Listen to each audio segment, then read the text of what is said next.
Hello les skateurs et autres, on se retrouve pour le deuxième épisode de Skate Road. On part tout de suite sur la route du très grand, surtout en taille, Tony Hawk. Tony Hawk est connu sous le nom de The Birdman. Il est skater pro, il est né le 12 mai 1968 à Carlsbad en Californie. Sur son skate, il est goofy, il mesure 1m91 et fait 78 kg. Son nom complet est Anthony Frank Hawk. Il est devenu skater pro à l'âge de 14 ans, un record pour l'époque. Il a grandi à San Diego, en Californie. Quand Hawk était jeune, il est dit qu'il était un enfant hyper actif, mais aussi par sa mère comme quelqu'un de trop dur envers lui-même.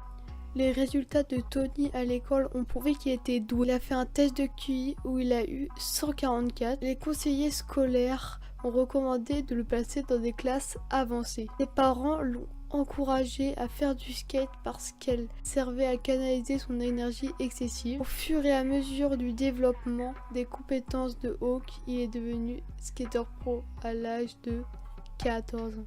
Hawk a été champion du monde de la National Skateboard Association pendant 12 années consécutives. En avril 1990, Hawk a épousé Cindy Dunbar, qu'il a rencontrée au lycée. Leur fils, s'appelant Riley Hawk, est né le 6 décembre 1992. Tony Hawk lui a donné ce nom car c'est l'un des ancêtres de Tony, Riley Hawk.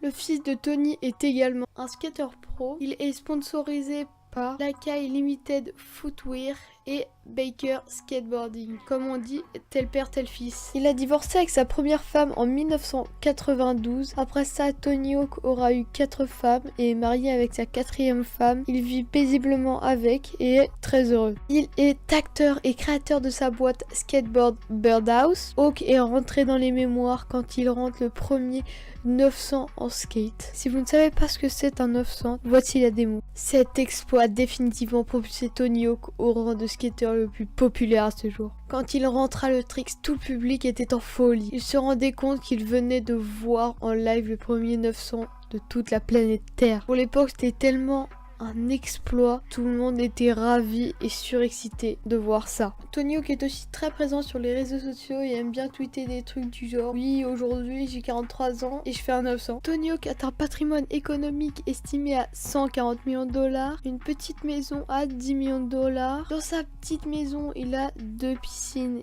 et un bol, un skatepark. C'est un skatepark en bol, en fait c'est comme une piscine vide. Comment vous dire que niveau maison, il se met très bien. Il possède une maison de production audiovisuelle dans le cinéma et la télévision. Il a fait 900 films. Il organise la tournée Boom Boom Hug Jam qui regroupe de la moto freestyle, du skateboard et du BMX. Il prête aussi son nom à une marque de vêtements de la marque Quicksilver. Il a fait aussi beaucoup de choses pour aider les communautés pauvres, comme créer la Tony Hawk Foundation qui consiste à construire des skateparks dans des lieux pauvres. Il a donné plus de 4 millions de dollars pour aider à construire plus de 400 skateparks aux États-Unis.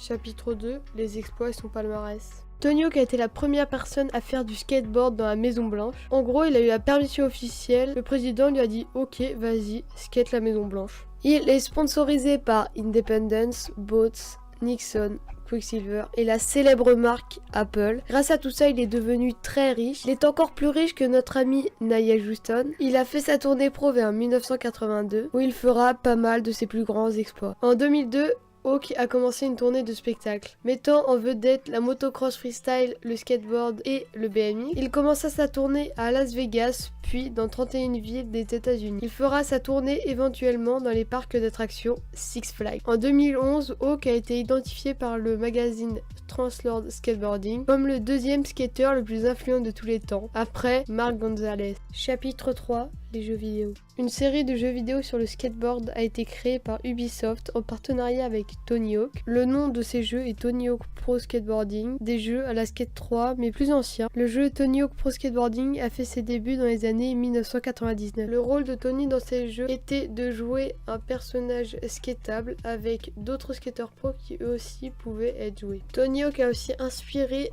des manèges comme le manège connu Big Spin de Tony Hawk. Ces manèges ont été construits dans 3 parcs Six Flags en 2007 et en 2008. Le manège est présenté comme l'expérience de Tony Hawk quand il skate. Il ressemble à un skatepark, il est géant, rouge et noir. En 2010, Six Flags a annulé la licence et les manèges ont été renommés Pandemonium. Il fait aussi un caméo dans les épisodes des Simpsons. Avec toute sa célébrité, il a maintenant sa propre figurine pop. La vidéo est maintenant terminée, je t'invite à t'abonner, à liker et à partager si ça te fait plaisir, ou à disliker si t'as pas aimé. Et dis-moi dans les commentaires des suggestions ou des améliorations. Moi je vous laisse avec une citation de Tony Hawk. Au revoir, c'était Redblock, un de ces quatre. Il se peut que vous n'atteigniez pas le sommet, mais si vous faites ce que vous aimez, vous y trouverez beaucoup plus de bonheur que d'être riche ou célèbre. Tony Hawk.